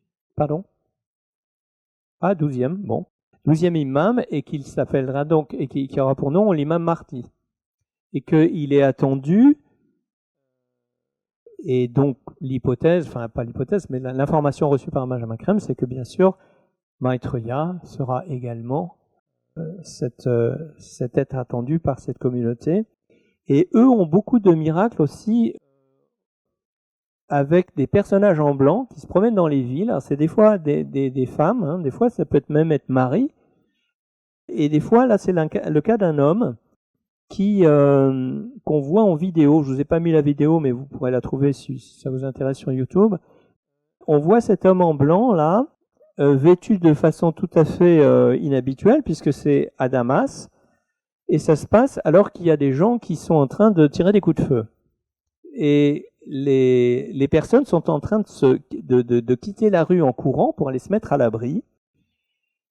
Et un jeune est touché en fait par les coups de feu et effondre par terre. Et cet homme en blanc s'approche de lui comme si de rien n'était et le soulève comme s'il avait quasiment pas de poids et le porte jusqu'au coin de la rue où des gens à ce moment-là prennent soin de cette personne blessée. Et puis il disparaît. Et ce qui est intéressant sur les vidéos, si vous écoutez, c'est qu'il y a le son aussi sur les vidéos. Et donc en même temps, vous avez les commentaires. Donc moi je parle pas arabe, je comprends pas, mais je comprends bien qu'on parle d'Allah et qu'on parle de quelque chose d'extraordinaire. Les gens, tout en voyant le phénomène, identifiaient cet être à leur instructeur ou un grand instructeur, un grand sage. Dans la communauté juive, vous savez qu'on attend l'arrivée du Messie chez les Juifs. Dans certaines sectes juives, on attend aussi. On sait qu'on considère que Jésus a été le Messie, donc ça dépend des communautés juives, mais disons, majoritairement ils attendent le Messie. Et cette attente, elle est précédée cette venue, elle est précédée de signes dans leur tradition également. Et un des signes, parmi d'autres, c'est la survenue de génisses rousses. Et qui sont pas juste une histoire de couleur, c'est beaucoup plus complexe que ça. Il y a quantité de critères, je ne saurais pas vous les détailler, qui permettent de définir sur leur tradition si ce veau-là fait partie des veaux, des génisses attendus. Et là, en l'occurrence, c'était la 9e, c'était déjà en 2018, alors qu'ils en attendent 10. Et après 10, c'est la venue du Messie. Chez les bouddhistes, il y a également des miracles. Là, j'ai mis un exemple d'une statue de Shakyamuni Bouddha qui verse des petites larmes en forme de perles. Et puis, ils ont aussi leur statue qui bouge et qui cligne des yeux. Et là, on voit donc 2 photos extraites d'un film vidéo où tout d'un coup, la statue du Bouddha se met à ouvrir les yeux devant les personnes qui se trouvaient dans cette boutique en Malaisie. Je trouve ça toujours amusant aussi de voir que souvent les miracles n'ont pas le côté, sérieux. Enfin, ça montre aussi tout l'humour des maîtres en fait, parce qu'on pourrait croire que c'est dans un grand temple, lors d'une grande cérémonie, avec des gens empreints d'une grande ferveur, mais pas du tout. C'est devant des touristes que ça se produit. Alors là, je vais passer un petit peu plus de temps dans la communauté hindouiste avec le fameux miracle du lait. Je ne sais pas si vous en avez entendu parler à l'époque, c'était en 1995. En 1995, dans un temple en Inde, le prêtre qui approche du lait d'une statue, ça fait partie des rituels, dans ces rituels de cette communauté. On approche du lait en offrande aux statues, et puis ensuite, vous savez, ils versent le lait sur la statue, souvent ils font comme ça. Et là, ils voient que le lait se met à disparaître de la cuillère, comme si la statue buvait le lait. Et en Inde, les miracles, c'est pas tabou, là au moins, c'est bien, on peut en parler. Moi, j'ai été un petit peu en Inde, il se trouve, dans les affaires, et quand vous avez un dîner d'affaires, ou un déjeuner d'affaires, disons, avec des hommes d'affaires, vous parlez pas business comme en France, vous parlez de qui c'est ton gourou, qui tu crois, qu'est-ce que tu as vu, quel miracle t'as et dans quelle communauté tu es. C'est pas tabou là-bas. Alors le prêtre de ce temple, il téléphone au temple d'à côté, il dit nous on a un miracle, regarde chez toi, et puis l'autre essaye, il dit oui nous aussi. Et puis le bouche à oreille a fonctionné et on s'est aperçu que ça se produisait partout. Et donc ce jour-là, en septembre, donc c'était le 21 septembre, imaginez que la bourse des valeurs à Bombay a fermé. Parce que les gens sortaient pour aller voir ce miracle. À New Delhi, le Parlement a interrompu ses travaux parce que les gens sortaient tout le monde sortait dans la rue pour aller faire la queue, pour acheter du lait. Et puis après, ils allaient encore faire la queue à un temple pour aller vérifier le phénomène par eux-mêmes. On considère que c'est le miracle le plus grand de tous les temps, en ce sens qu'il a touché le plus de personnes. Il y a, je crois, 800 ou 900 millions d'hindouistes sur Terre, plus tous les autres témoins qui ont été témoins de ça. Et en plus, il a duré pendant 4-5 jours dans le monde entier, pas que en Inde. Hein, on s'est aperçu de ça à Londres, à New York, à Wellington, je sais pas, à Hong Kong, enfin partout où il y a des communautés hindouistes, à Paris aussi, bien sûr. Et ben moi, je l'ai vu à la télé française. Pas vous? Je sais pas, je regarde jamais la télé. Ce jour-là, j'ai appuyé sur le bouton et ça a duré 10 secondes. À les actualités de 13 heures, je crois, c'est comme ça à l'époque, en tout cas, je sais pas si ça existe encore. Et on voit le présentateur qui dit « Ah, le miracle du lait, là, c'est sûr, mais on sait tout ça. » Et on change de plan et on nous montre un monsieur en blouse blanche qui est présenté comme un spécialiste, comme un sachant, un scientifique, il a une blouse blanche, et qui dit « Mais tout ça, c'est de la capillarité. » Et puis c'est de la psychose collective. Et puis on passe à autre chose. Ça, je ne sais même pas si ça a duré 10 secondes, parce que la télé française a consacré à un miracle comme ça, planétaire et incontestable. Alors voilà, vous allez le voir maintenant en vidéo, si vous n'avez jamais vu un miracle.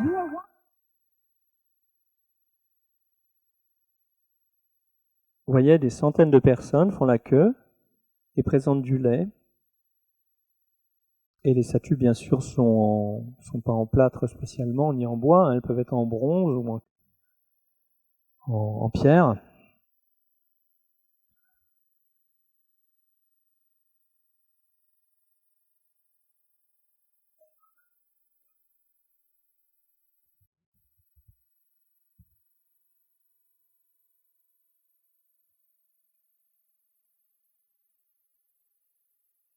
Et puis, ce miracle, je disais, a duré pendant plusieurs jours. En Australie, ça se produisait encore 4 semaines après. Et puis après, ça s'est arrêté. Et ça se reproduit actuellement, mais seulement à des endroits particuliers. Comme là, par exemple, en 2013, au Guyana. Ça s'est produit au Canada aussi en 2013. Om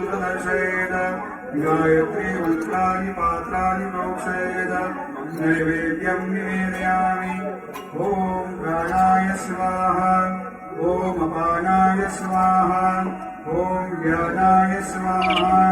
Om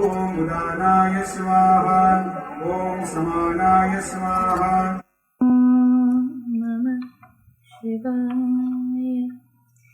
Om Namah Shivaya.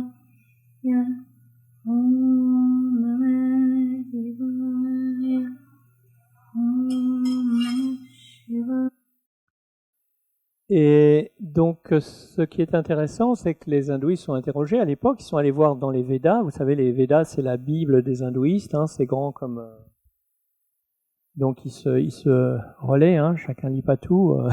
Chacun lit une partie. Ils ont trouvé que le jour où le lait se mettrait à disparaître, c'était le jour de l'arrivée du nouvel âge, ou la période de l'arrivée d'un nouvel âge, l'âge d'or qu'ils attendent. Et le signe de l'arrivée sur Terre, ils appellent ça un avatar, hein, du grand avatar qu'ils attendent, qui est pour eux la réincarnation de Krishna. Et donc la réincarnation de Krishna, bah, c'est aussi Maitreya, bien sûr. Hein. C'est ce que les gens qui appartiennent à une tradition religieuse vont devoir peut-être faire dans le futur, lorsqu'ils verront Maitreya ouvertement, c'est de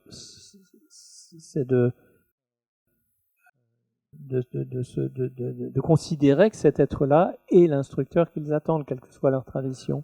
Maitreya ne va pas leur dire d'ailleurs de quitter leur tradition, pas du tout. Hein. Il va au contraire leur dire d'approfondir.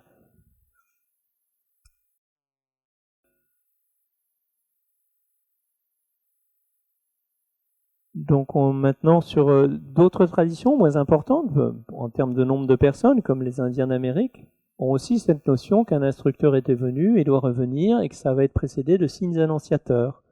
Et eux, un des signes qu'ils ont eu, c'est la naissance de bisons. En fait, ce sont des bisons qui naissent et qui deviennent blancs dans les heures suivantes. Donc c'est pas, ils naissent pas blancs, ils deviennent blancs, et les généticiens n'expliquent pas le phénomène. Ils ont dit à l'époque, là c'était en 94, le premier bison blanc, il y en a eu d'autres depuis, qu'il y avait une chance sur 14 millions, je crois, 14 milliards, pardon.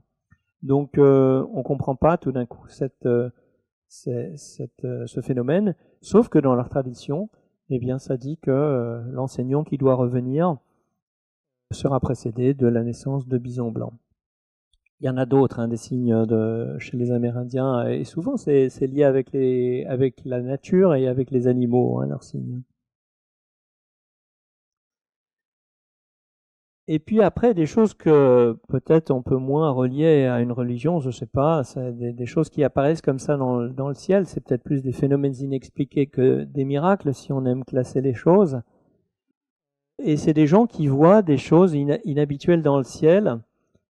Et ce qui est intéressant, c'est que en France en tout cas, les météorologues, donc ceux qui sont censés connaître les nuages et tout ça, lorsqu'on leur montre ces choses-là, ils n'ont jamais vu ça, mais ils vous trouvent toujours une explication quand même.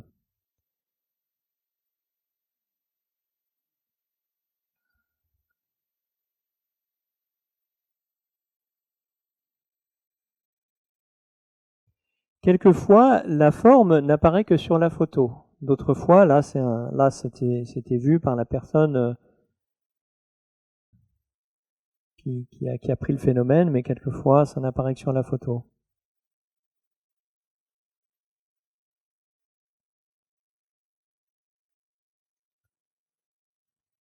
Cette forme un peu angélique dans le ciel a été prise en vidéo par un monsieur qui attendait sa femme à la sortie du boulot. Et elle s'est fait attendre, il est resté filmer la forme pendant 45 minutes, jusqu'à ce que ça disparaisse. Et il raconte qu'il distinguait, je ne sais pas si on le voit sur la photo là, mais il distinguait le visage, il distinguait la main, il distinguait même les plumes de ce qu'il appelait lui un ange.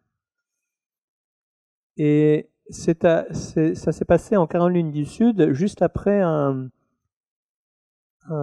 ouragan qui avait fait beaucoup de dégâts dans le coin, et ça a apporté beaucoup de réconfort aux personnes touchées. Il a mis ça sur YouTube, sur Facebook, ce monsieur, en disant c'est la première fois que je mets quelque chose sur Facebook, et il a eu des milliers de réactions de personnes touchées par ce phénomène. Et puis là, c'est quelques photos de la main dont parlait Benjamin Crème, la fameuse main de Maitreya qui est apparue sur un miroir d'une salle de bain à Barcelone. Et là, vous avez même la photo du photographe de cette main. Et vous voyez comme elle apparaît, elle est très étonnante parce qu'elle est en 3 dimensions. Si vous posez votre main sur un miroir où il y a de la buée, vous allez avoir soit la main est en contact, soit elle n'est pas en contact avec le miroir, mais il n'y a pas d'entre-deux. Donc c'est soit blanc, soit noir, on va dire.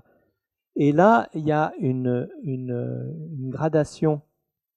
Donc c'est pas possible de reproduire ça. On ne sait pas comment faire quelque chose comme ça. Et à ce propos, d'ailleurs, c'est la même chose sur le suaire de Turin.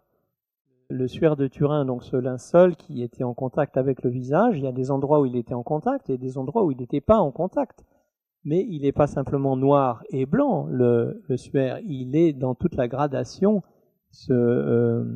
intermédiaire, donc quelque chose qu'on ne sait pas reproduire. Cette main, elle est beaucoup utilisée par les guérisseurs.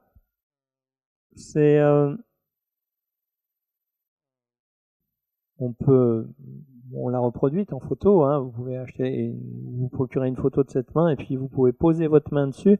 Mais surtout, moi je vois ça un peu comme un mantra visuel en fait. C'est pour nous rappeler la présence de Maitreya et nous rappeler une chose extraordinaire qu'il a dite, qui est « Mon aide est à votre disposition, vous n'avez qu'à la demander. Les maîtres nous aident pour autant qu'on leur demande. Ils respectent notre libre arbitre, donc si on ne leur demande pas, ils ne peuvent pas nous aider. » Et comme le disait Krem, cette main, elle est apparue par la suite à d'autres endroits étonnants, comme là sur un pare-brise, ou là à Paris sur une vitre, on voit même la tour Eiffel à l'extérieur, et sur une fenêtre, ou là sur une paroi de salle de bain. Et je peux pas à chaque fois vous dire à quel point les gens sont touchés, mais c'est ça qui est important. Hein. Et puis il y a aussi une autre catégorie, on pourrait dire, de signes qui sont des rencontres. Alors les rencontres, c'est quand, vous, par exemple, vous croisez quelqu'un sur le trottoir, et puis vos yeux se rencontrent, mettons, et quelque chose se produit qui va vous changer intérieurement. Quantité de personnes racontent que elles ont été guéries d'une dépression, par exemple, instantanément, par une telle rencontre, par exemple. Hein. Et ces rencontres, elles sont aussi données de façon à ce que la personne puisse, je dirais mentalement, s'apercevoir qu'il se passe quelque chose. Parce que si quelque part, le maître va nous donner une sorte de petite aide pour un petit tuyau, une petite aide pour qu'on puisse se rendre compte qu'il se passe quelque chose. Et alors, ça peut être très variable, ça dépend. Par exemple, une personne me racontait qu'un jour, assis en face d'elle dans un train, il y avait un homme qui avait un doigt en moins. Et cette personne me disait, j'ai prêté attention à ce monsieur parce qu'il se trouve que j'ai un frère qui a un doigt en moins, par exemple. C'est juste pour vous donner un exemple. Donc vous avez une petite chose qui va vous étonner comme ça sur la personne en face de vous. Ça va attirer votre attention. Et puis il va se produire quelque chose. Ça peut être une discussion, ça peut être juste aucune parole d'ailleurs. Hein. Et donc très peu sont photographiés, bien sûr, parce qu'on n'a pas toujours la présence d'esprit de prendre une photo. Mais comme Maitreya encourage, vous savez peut-être, les personnes à participer à ce qu'il appelle le mouvement de la voix des peuples, c'est-à-dire il explique que la transformation positive du monde va se produire si les êtres humains décident de le faire, et pour ça il faut que quantité de personnes descendent dans les rues, par exemple, pour aller manifester pour les causes justes. Et Maitreya ou d'autres maîtres participent à ces manifestations, et quelques personnes, quelquefois, arrivent à sentir, tiens, il est curieux ce monsieur là. Et il s'est trouvé là qu'à Londres, effectivement, une personne prenne en photo cet Indien qui était très curieux, lors d'une manifestation où il y avait 50 000 personnes, en l'occurrence c'était pour le climat, et donc il y avait un Indien corpulent, la barbe blanche, avec des habits de cérémonie, argentés, dorés, vraiment étonnant. Alors elle lui demande, mais elle se doute de quelque chose, hein, tellement il était, parce qu'il y a l'aspect physique, mais bien sûr il y a ce qu'émane la personne, le niveau énergétique, hein, qui peut attirer l'attention. Et là, la personne lui demande, est-ce que vous auriez un message pour nous? Alors il a répondu, un message, j'ai pas de message. Je suis simplement. Nous sommes tous interconnectés, tous ensemble en unité. Nous sommes la vie, nous sommes l'amour. Étonnant. Et il se trouve qu'un monsieur ou une apparence comme ça d'un maître, ça peut être un maître, peut prendre l'apparence qu'il veut. Hein, il peut apparaître sous une forme ou sous une autre, puisqu'il a la maîtrise de la matière. Et là, cet Indien semble réapparu à un autre endroit, à Londres, à un autre moment. Et là, il offrait des câlins gratuits, free hugs. Hein. Et il donnait des conseils de sagesse aux gens qui lui posaient des questions. Il a été encore vu une autre fois et pris en photo par cette personne qui pose à côté de lui. Quelquefois, les rencontres sont le personnage qui est une manifestation d'un maître est beaucoup plus simple. Comme là, c'était un joueur d'orgue indien qui vocalisait dans une cathédrale dans la Drôme. Et il se trouve que la personne l'a prise en photo tellement elle a été touchée par ce qui émanait de cet être-là.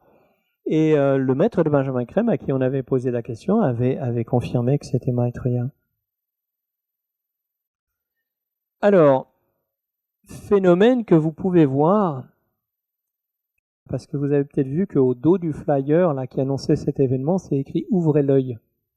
Donc, ouvrez l'œil, ça c'est un phénomène qu'on appelle, nous, des bénédictions, en fait, parce que le maître de Benjamin Crème a expliqué que c'était, vous voyez cette espèce de torsade qu'on voit à la droite de l'image, eh bien, c'est une marque qui a été mise sur le fichier ou sur la photo, autant des photos d'avant, en l'occurrence, là, dans ce cas-là, par le Maître Jésus.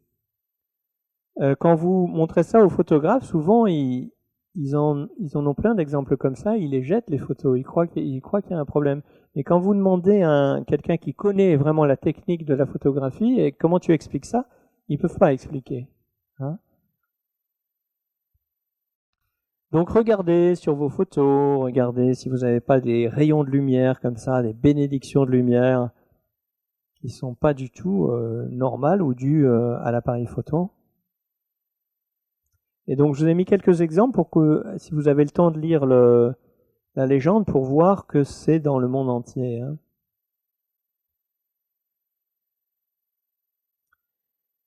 Et là, c'est quelque chose qui a été vu après le développement de la pellicule, hein, et une brillante lumière, on va dire, au-dessus du prêtre qui est en train de baptiser un enfant.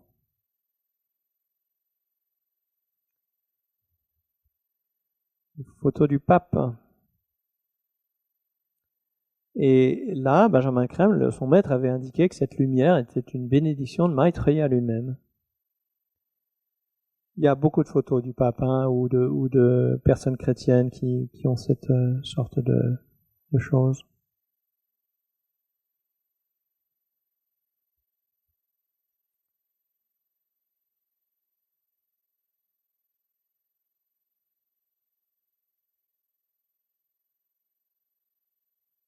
Et là, c'est tout récent, c'était au mois de juillet de cette année, lors de l'inauguration d'un nouveau bâtiment dans un centre Krishnamurti.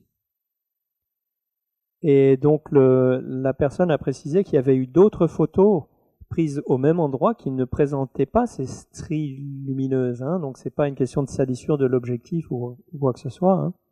Ça apparaît juste sur certaines photos. Et là, c'est quelqu'un qui a pris son écran alors qu'elle participait à une méditation de transmission en ligne.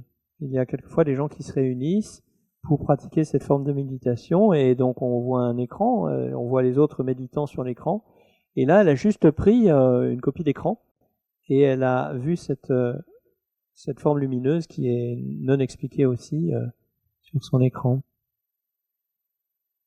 Alors si vous aimez les cœurs, je vous ai mis des cœurs. C'est quand même extraordinaire. Là, c'est une feuille de citronnier. Et la forme normale, elle est celle des feuilles du bas.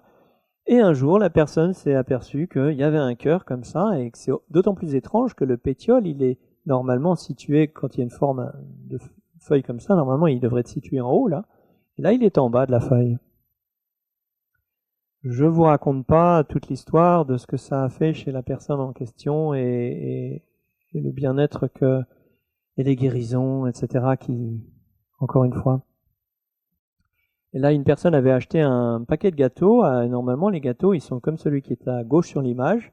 Et dans son paquet, il y avait un gâteau en forme de cœur. Alors, elle le mange, elle le trouve très bon, mais elle achète un autre paquet. Et là, il y avait 2 gâteaux en forme de cœur.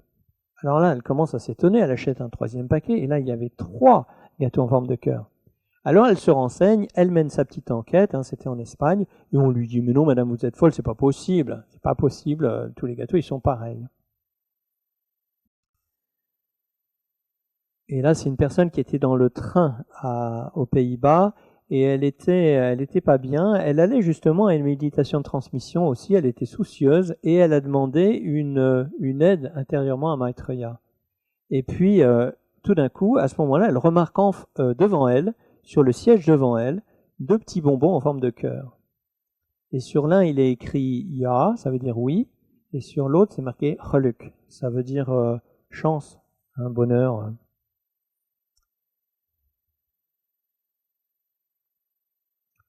Et là, c'est une personne qui raconte, voilà, on était avec ma fille en vacances en Norvège, et puis tout d'un coup, il y a une goutte de vin qui est tombée dans l'assiette, et elle a formé ce magnifique cœur. Autre exemple. Et là, c'est une personne qui voyait à Lyon un avion en train de dessiner des lettres dans le ciel. Et elle dit même à haute voix, elle dit dessine-moi un cœur. Et l'avion lui dessine un cœur.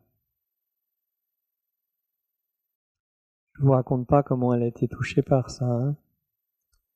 Et là, alors là c'est amusant, c'est quelqu'un qui préparait un repas pour une personne qu'il aimait bien, mais avec laquelle il était en froid à ce moment-là. Alors il devait être un peu partagé, et puis voilà, il a ouvert un poivron en deux, et il a trouvé ce cœur.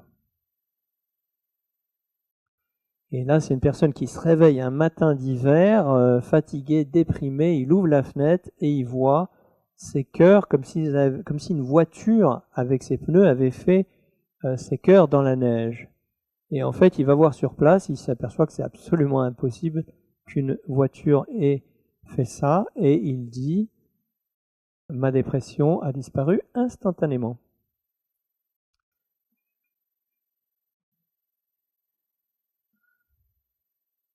Voilà, un autre exemple de cœur, encore des cœurs, je vais devoir accélérer un petit peu. Alors, Benjamin Crève avait émis un communiqué de presse en 2008 en disant, ce que vous voyez là à l'écran, qu'on allait voir une grande étoile brillante dans le ciel, mais visible partout dans le monde. C'était un peu curieux, parce qu'une étoile, on ne peut pas la voir en même temps en France et en Nouvelle-Zélande, jusqu'à nouvel ordre. Et puis qu'on la verrait même de jour. Et de jour, en dehors du soleil, on ne peut pas voir une étoile. À la rigueur, une planète, mais pas une étoile. Et ça, c'était le 12 décembre. Eh bien, figurez-vous que dès le 15, on commençait à voir sur YouTube des gens poster des photos extraordinaires, de choses extraordinaires qu'ils avaient vues dans le ciel. Une sorte d'étoile qui avait des formes curieuses. Alors là, elles sont prises au zoom. Hein. C'est zoomé énormément. Hein. Quelquefois rondes, quelquefois pentagonale. Et puis, il s'apercevait qu'elle changeait de couleur. Là, c'est pris à 20 minutes d'intervalle en Chine. Elle a 2 couleurs différentes. Je vais les passer vite. Le but, c'est juste de vous montrer qu'il y en a beaucoup et que vous pouvez en voir si vous observez le ciel, si vous ouvrez l'œil. Ici, au-dessus de la Lune, vous voyez ce point lumineux. Les journaux en Norvège en ont parlé en se demandant ce que c'était. Ils n'ont pas dit ce que c'était. Ils n'ont pas trouvé ce que c'était. Et ça, c'était donc en 2009, vous voyez, juste après ce communiqué de presse étonnant. Et puis 2 jours, oui, on en a vu 2 jours. Et puis quelquefois, il y en avait même 2. En Chine. Et puis, là, c'est au Japon, on en parle à la télé. Quand vous avez plusieurs images comme ça, c'est que, en fait, c'est la même personne qui prend une vidéo et on a extrait quelques images de sa vidéo et on voit que l'étoile en question a changé de couleur.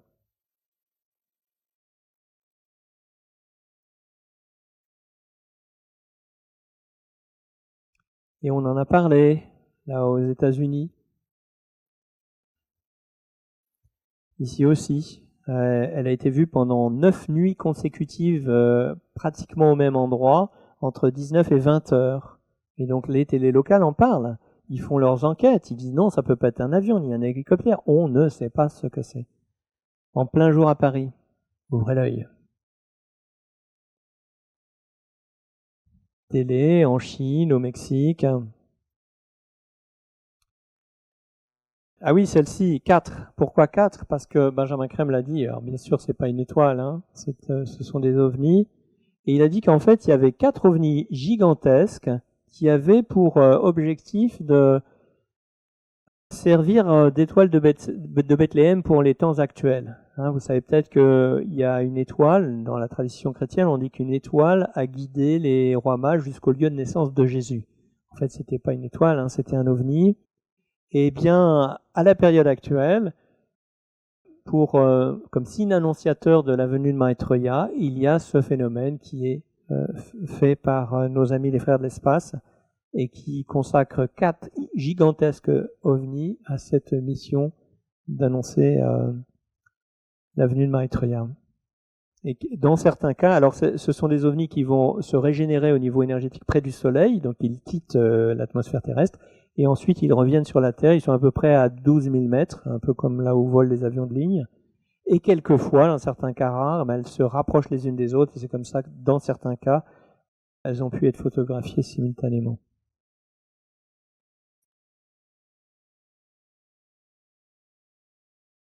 Donc à chaque fois, c'est zoomé. Si vous regardez, vous verrez une étoile dans le ciel qui n'a pas lieu d'être là, si vous connaissez là où sont les étoiles normalement. Et si vous connaissez l'emplacement des planètes, vous ne confondrez pas non plus avec une planète. Et vous verrez, mettons, un grand point blanc, quelquefois rouge d'ailleurs. Et en zoomant, vous verrez que c'est pas du tout une étoile. Et ce qui est curieux, c'est que certaines personnes l'ont prise en vidéo alors qu'elle change de forme.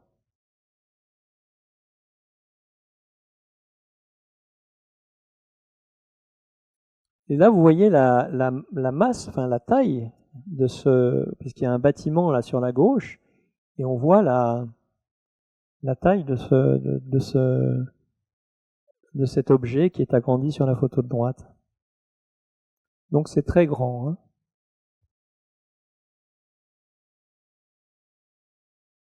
En France, vous voyez, on est déjà en 2022, là, j'ai fait une petite sélection de rien du tout parmi les milliers de photos qui nous parviennent.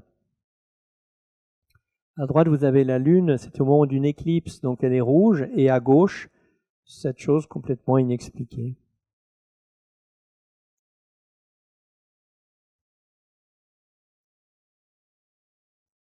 Vous voyez là, comme elle change de forme sur le même film. Et si vous voulez en savoir davantage sur le travail que font les frères de l'espace avec les maîtres de sagesse, vous pouvez lire ce livre de Benjamin Crème, où il explique en fait ce qu'il appelle notre hiérarchie spirituelle, c'est-à-dire les maîtres de sagesse, ces êtres qui appartiennent au 5e règne de la nature, on pourrait dire, sur Terre, travaillent en collaboration totale avec les frères de l'espace qui viennent également aider l'humanité dans la difficile période de transition qu'on traverse actuellement. Des formations lumineuses, pour terminer ce diaporama.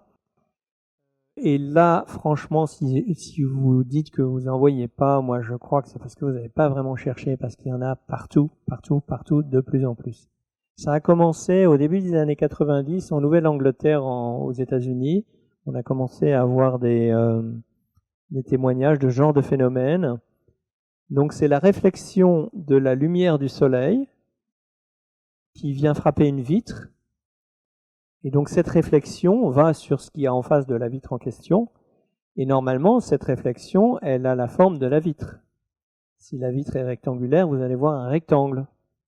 Si elle est ronde, vous allez voir un rond.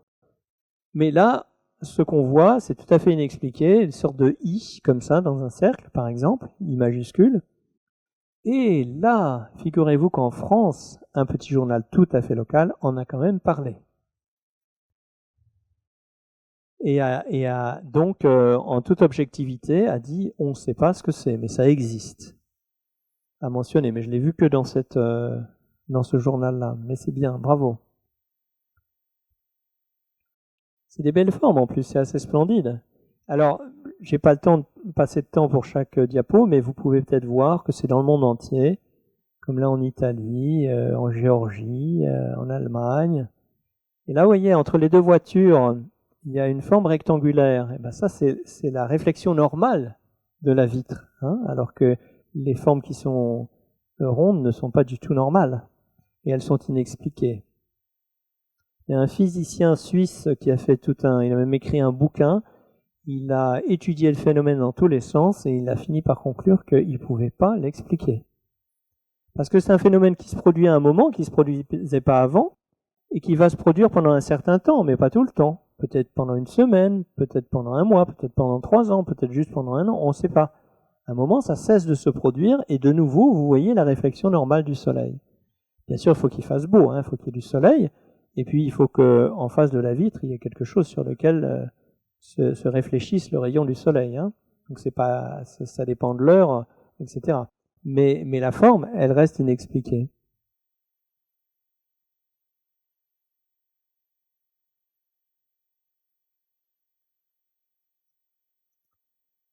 Et s'il y a un camion en face, c'est sur le camion que ça apparaît. Vous avez le temps de voir à quel point c'est partout dans le monde. Et des formes assez variées tout de même.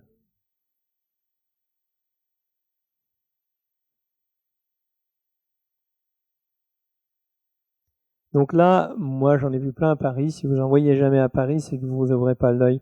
Cela dit, moi je vais pas vous blâmer si vous en voyez pas, parce que quand je circule en voiture avec ma femme dans les villages de France, parce qu'on habite à la campagne, moi j'en vois jamais. Et elle en voit toujours. Alors elle me les montre. Je dis ah bah oui, j'avais pas vu. Qu'est-ce que vous voulez?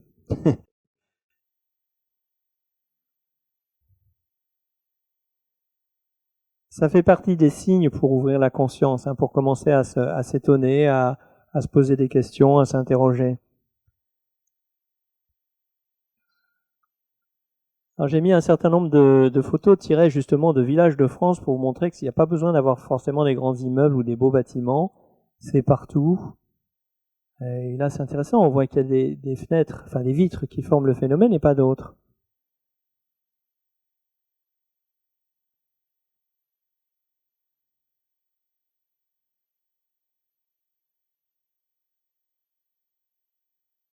Alors tous ces phénomènes que j'ai mis dans le diaporama proviennent, en tout cas pour la grande majorité, de la revue Partage International, dans laquelle il y a une rubrique qui s'appelle Signes des temps. Et c'est une sorte de récollection de choses qui se passent dans le monde, qu'on publie dans ce mensuel. Voilà, parce que si on publie pas, on n'en a pas connaissance, tout simplement. Et donc c'est tiré de cette rubrique qui s'appelle Signes des temps. Et si vous voulez en savoir plus aussi sur ce phénomène des signes, vous pouvez aller voir le site internet de Partage International qui a une partie entière consacrée à ces signes annonciateurs dans les différentes traditions. Et donc je vous ai mis là le lien, enfin le lien, en tout cas l'adresse du site internet.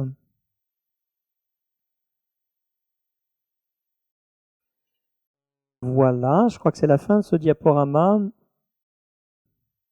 Donc je redis, c'est visuel, c'est pour nous aider par exemple à parler de cette information-là, c'est pour nous toucher, mais ce qui est important, c'est le partage, ce qui est important, c'est la réalisation du soi, ce qui est important, c'est comment nous, chacun, on est transformé par tous ces phénomènes. Juste vous dire une chose que j'ai pas dite, c'est que dans la revue Partage International, vous avez aussi une rubrique qui s'appelle Courrier des lecteurs. Et c'est de là que j'ai tiré les quelques rencontres dont j'ai parlé. Souvent, il n'y a pas de photos, comme je disais, mais c'est très très touchant aussi de lire ça. Moi, je conseille à tout le monde la lecture de ces courriers qui sont écrits par des lecteurs qui témoignent de rencontres, souvent de rencontres ou de guérisons ou de choses extraordinaires qui leur sont arrivées, et qui savent par leur écrit nous toucher.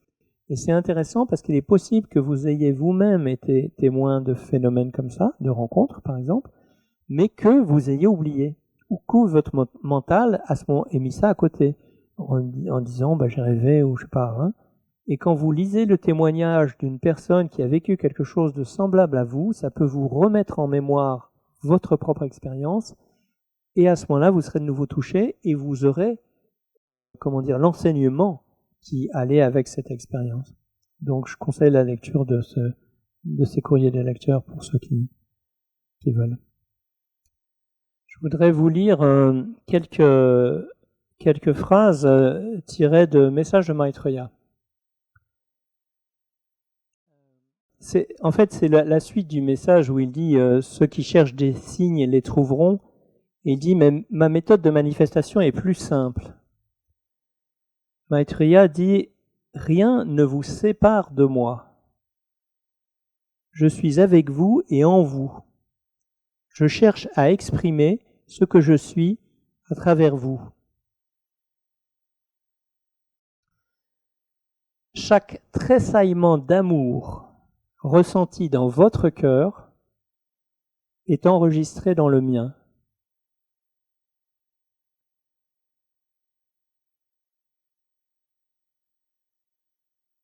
Et le maître de Benjamin Crème, lui, disait, à chaque instant, cet amour embrasse tous ceux qui peuvent l'absorber et pénètre furtivement dans leur cœur.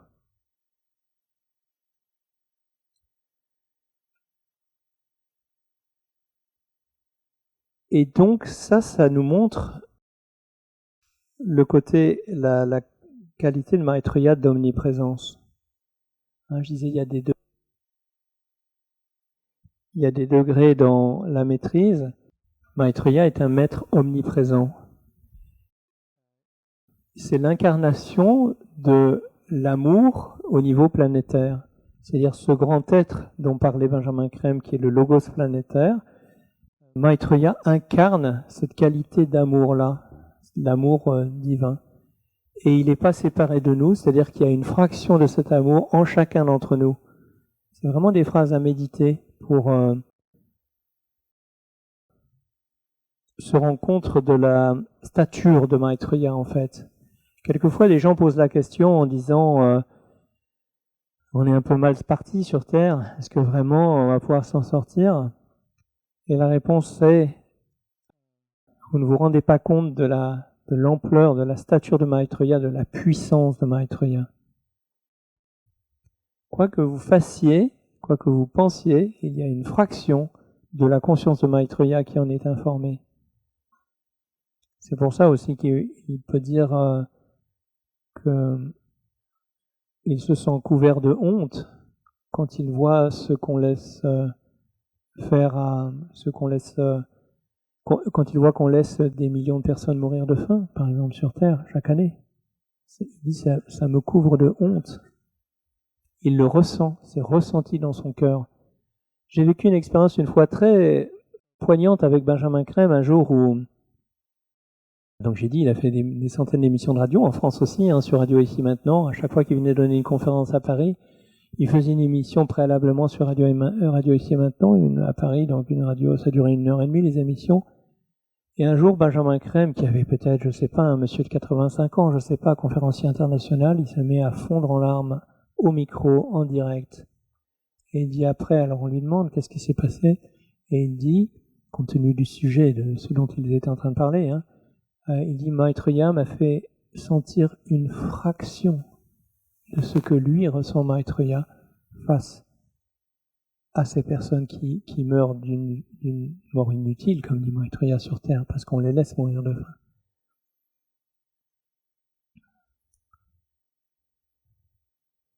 Ça va être intéressant aussi, moi il me semble, de sentir que cette émergence des maîtres, ok, on va mettre en place un système de partage, on va profondément croître en termes de dimension humaine, on va acquérir ou réacquérir les qualités qu'on qualifie quelquefois de spirituelles, hein, parce que chacun d'entre nous, on est à la fois incarné, mais on est aussi cet être qui s'incarne. Et quand Maitreya parle de la nécessité de se réidentifier avec le soi, hein, c'est dans l'art de la réalisation du soi que je mentionnais tout à l'heure, eh bien la première étape, c'est de se réidentifier avec ce soi, évidemment. Hein, donc, c'est-à-dire avoir cette perception intérieure, nous sommes cet être qui s'incarne, et cet être-là, il n'est pas séparé des autres. Donc, merci à vous qui avez suivi cet après-midi en ligne, et merci à vous qui, dans le futur, la verrez certainement.